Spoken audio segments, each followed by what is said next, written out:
Hello, എല്ലാവർക്കും നമസ്കാരം. ഇന്നത്തെ നമ്മുടെ ചാനലിലെ പുതിയ ഇൻഫോർമേറ്റീവ് വീഡിയോയിലേക്ക് സ്വാഗതം. ഇന്ന് നമ്മളോട് സംസാരിക്കുന്ന വിഷയം ബോൺ ഹെൽത്ത്, അസ്ഥികളുടെ ആരോഗ്യം. ഇതെല്ലാവർക്കും, അതായത് കുട്ടികൾക്കും മുതിർന്നവർക്കും സ്ത്രീകളിലും പുരുഷന്മാർക്കും എല്ലാവർക്കും ഒരുപോലെ ഇമ്പോർട്ടൻ്റ് ആയിട്ടുള്ളൊരു സബ്ജക്റ്റാണ്. പണ്ടത്തെ കാലഘട്ടത്തെ അപേക്ഷിച്ച് ഇപ്പോഴത്തെ കാലഘട്ടത്തിൽ ഈ എല്ലാ ഏജ് ഗ്രൂപ്പിനെയും സാരമായി ബാധിക്കുന്ന ഒരു പ്രശ്നമായത് ചിന്തിക്കേണ്ട ഒരു വിഷയമാണ്. ഇന്ന് നമുക്ക് അതിനെപ്പറ്റി കുറച്ച് കാര്യങ്ങൾ മനസ്സിലാക്കാം. സ്ത്രീകളിലും പുരുഷന്മാരിലും 50 വയസ്സിന് മുകളിൽ വരുന്ന ആളുകൾക്ക്, ഇപ്പോൾ സ്ത്രീകളിലാണെങ്കിൽ ഈസ്ട്രജൻ്റെ അളവ് വളരെയധികം കുറയുന്നതായിട്ട് കാണുന്നു. മെനപ്പോസിലോട്ട് അടുക്കും തോറും അവർ ഈസ്ട്രജൻ്റെ അളവ് വളരെയധികം കുറയുന്നത് കാരണം ബോൺ ഡെൻസിറ്റി വളരെയധികം കുറഞ്ഞു പോകുന്നതായിട്ട് കാണുന്നുണ്ട്. ബോൺ ഡെൻസിറ്റി കുറഞ്ഞു പോയിട്ട് ഓസ്റ്റിയോപോറോസിസ് എന്ന് പറഞ്ഞ കണ്ടീഷനിൽ എത്തിച്ചേരും. അത് ബോൺ ഹെൽത്തിനെ സാരമായി ബാധിക്കുന്ന ഒരു ഡിസീസ് കണ്ടീഷനാണ്. അതുപോലെ പുരുഷന്മാരിലും 50 വയസ്സിന് മുകളിലുള്ളവർക്ക് ടെസ്റ്റോസ്റ്റെറോണിൻ്റെ അളവ്, ഹോർമോണിൻ്റെ അളവ് കുറഞ്ഞു വരുന്നത് മൂലം ബോൺ ഡെൻസിറ്റി കുറഞ്ഞിട്ട് ഓസ്റ്റിയോപോറോസിസ് എന്ന് പറഞ്ഞ കണ്ടീഷനിലോട്ട് എത്തിച്ചേരുന്നു. അത് ബോൺ ഹെൽത്തിനെ സാരമായി ബാധിക്കുന്ന ഒരു ഡിസീസ് കണ്ടീഷനാണ്. അതുപോലെ chronic diseases, diabetes, thyroid problems, kidney problems, അതുപോലെയുള്ള ഡിസീസ് കണ്ടീഷനുള്ള ആളുകളിൽ അവർ കഴിക്കുന്ന മെഡിസിൻ മൂലം, അവരുടെ കണ്ടീഷൻ മൂലവും ബോൺ ഹെൽത്തിന് സാരമായ പ്രോബ്ലംസ് ഉണ്ടാകാറുണ്ട്. അടുത്ത സ്ഥിരമായി കഴിക്കുന്ന മെഡിസിൻസ്, ഇപ്പോൾ ആസ്മയ്ക്കൊക്കെ ഉപയോഗിക്കുന്ന സ്റ്റീറോയിഡ് പോലെയുള്ള മെഡിസിൻസ്, ക്യാൻസർ ട്രീറ്റ്മെൻറ്റിന് ഉപയോഗിക്കുന്ന മെഡിസിൻസ്, തൈറോയിഡിന് വേണ്ടി കഴിക്കുന്ന മെഡിസിൻസ്, അതുപോലെ പ്രോട്ടോൺ പമ്പ് ഇൻഹിബിറ്റർ, പാൻഡബ്രസോൾ എന്നൊക്കെ അറിയപ്പെടുന്ന അസിഡിറ്റി കുറയ്ക്കുന്നതിന് വേണ്ടിയിട്ട് ഉപയോഗിക്കുന്ന മെഡിസിൻസ്, ഇതൊക്കെ അതിൻ്റെയൊക്കെ സൈഡ് എഫക്റ്റ് മൂലം ബോൺ ഹെൽത്തിന് സാരമായ പ്രശ്നങ്ങൾ ഉണ്ടാകാറുണ്ട്. അടുത്തത് ന്യൂട്രീഷൻ. നമുക്കെല്ലാവർക്കും അറിയാവുന്ന പോലെ calcium, magnesium, vitamin D, phosphorus ഇതുപോലെയുള്ള ന്യൂട്രീഷൻസ് നമ്മുടെ ബോൺ ഹെൽത്തിന് ഡയറക്റ്റായിട്ട് സപ്പോർട്ട് ചെയ്യുന്ന ഫാക്ടേഴ്സാണ്. ഇതിൻ്റെ പ്രശ്നങ്ങൾ കൂടുതലായിട്ടും കുട്ടികളിലും പ്രായമുള്ള ആളുകളിലാണ് കാണുന്നത്. കുട്ടികളിൽ ന്യൂട്രീഷ്യസ് ആയിട്ടുള്ള ഫുഡ് ലഭിച്ചില്ലെങ്കിൽ അവരുടെ ഗ്രോത്തിൻ്റെ ടൈമാണ്. അതിൻ്റെ സമയത്ത് വളരെ മോശമായിട്ടുള്ള ഇമ്പാക്റ്റ് ആയിരിക്കും ബോൺ ഹെൽത്തിനുണ്ടാവുക. പ്രായമായ ആളുകളിൽ അവരുടെ ആരോഗ്യ പ്രശ്നങ്ങൾ മൂലവും അവരുടെ ഡയറ്റ് റെസ്ട്രിക്ഷൻ മൂലമൊക്കെ ഇതിൻ്റെയൊക്കെ അളവ് വളരെയധികം കുറഞ്ഞ ലെവലിലായിരിക്കും അവരുടെ ശരീരത്തിൽ കിട്ടുന്നുണ്ടാവുക. അപ്പോൾ അവരുടെ ബോൺ ഹെൽത്തിലും ഇത് വളരെയധികം മോശമായിട്ടുള്ള ഇമ്പാക്റ്റ് ഉണ്ടാക്കാവുന്നതാണ്. അടുത്തത് സെഡൻറ്ററി ലൈഫ് സ്റ്റൈൽ, അനാരോഗ്യകരമായിട്ടുള്ള ജീവിതശൈലികൾ.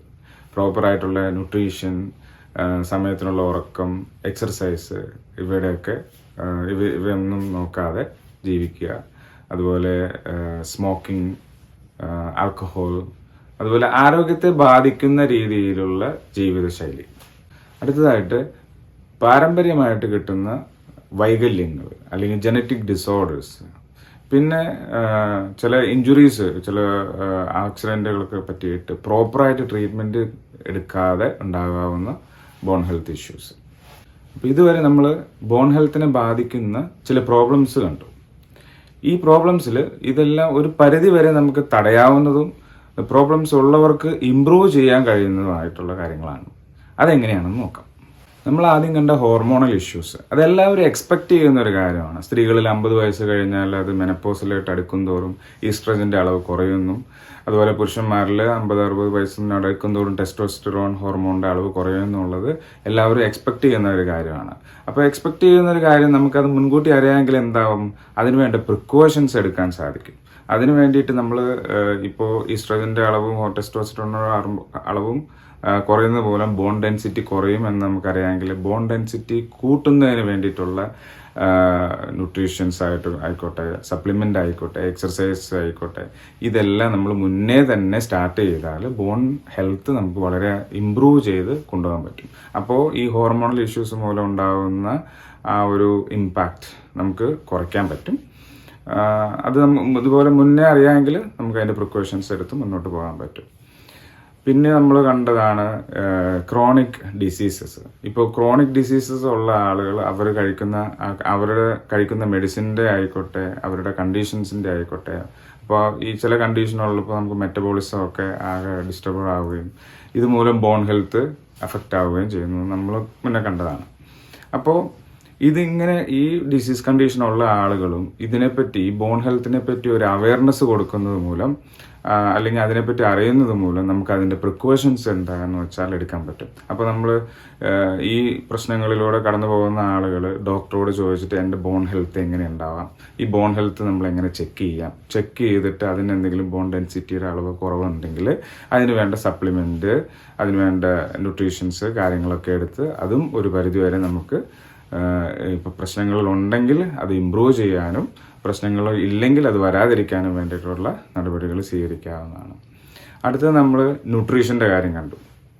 ഇപ്പോൾ ന്യൂട്രീഷൻ നമുക്ക് എല്ലാവർക്കും അറിയുന്നതാണ്. ഈ കാൽസ്യം, മഗ്നീഷ്യം കാര്യങ്ങളൊക്കെ ഈ ഫുഡിൽ ഉൾപ്പെടുത്തുക എന്നുള്ളത് വളരെ ഇമ്പോർട്ടൻ്റ് ആയിട്ടുള്ള കാര്യമാണ്. ഇത് ഏറ്റവും കൂടുതൽ ബാധിക്കുന്നത് കുട്ടികൾക്കും പ്രായമുള്ള ആളുകൾക്കുമാണ്. ഇപ്പോൾ കുട്ടികളിൽ നമ്മൾ ആദ്യം പറഞ്ഞ പോലെ ഗ്രോത്തിൻ്റെ ടൈമാണ്. അപ്പോൾ അവർക്ക് ഈ ന്യൂട്രീഷൻസ് അതിനകത്ത് ഉൾപ്പെടുന്നുണ്ടെന്നുള്ളത് പേരൻസ് ആയിട്ടുള്ള നമ്മൾ ഇത് വളരെയധികം ശ്രദ്ധിക്കേണ്ടതായിട്ടുണ്ട്. അതുപോലെ പ്രായമുള്ള ആളുകൾ ഡയറ്റ് റെസ്ട്രിക്ഷൻ ഒക്കെ ഉണ്ടെങ്കിൽ ഡോക്ടറോടോ ഡയറ്റീഷ്യനോടോ അത് വേണ്ട രീതിയിൽ ഡിസ്കസ് ചെയ്തിട്ട് അവന് ബോൺ ഹെൽത്തിന് വേണ്ട സപ്ലിമെൻറ്റ് കാര്യങ്ങൾ എങ്ങനെ ആഡ് ചെയ്യാം എന്നുള്ളത് അത് മുന്നേ തന്നെ ഒരു ഡയറ്റ് പ്ലാൻ സെറ്റ് ചെയ്ത് കഴിഞ്ഞാൽ ബോൺ ഹെൽത്തിന് നമുക്ക് ഇമ്പ്രൂവ് ചെയ്യാൻ പറ്റും.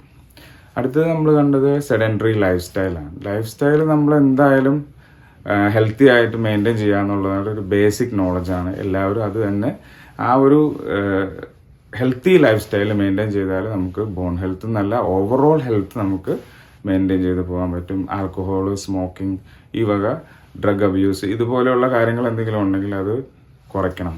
ഇപ്പോൾ ഈ സെഡൻറ്ററി ലൈഫ് സ്റ്റൈല് തന്നെ നമ്മൾ ഓൾഡ് ഏജിലോ മെയിൻറ്റെയിൻ ചെയ്യുകയാണെങ്കിൽ ഓൾഡ് ഏജിൽ ഓൾറെഡി നമ്മുടെ ബോൺ ഹെൽത്ത് കുറഞ്ഞുകൊണ്ടിരിക്കുക. അപ്പോൾ ഇത് ഈ ഒരു അൺഹെൽത്തി ലൈഫ് സ്റ്റൈൽ അല്ലെങ്കിൽ ആൽക്കഹോൾ, സ്മോക്കിംഗ് ഇതെല്ലാം കൂടെ വരുമ്പോൾ എല്ലാം കൂടെ വന്നിട്ട് ഒരു ബാഡ് ഇമ്പാക്റ്റ് ആയിരിക്കും നമ്മുടെ ബോൺ ഹെൽത്തിലും ഓവറോൾ ഹെൽത്തിലും അത് തരിക.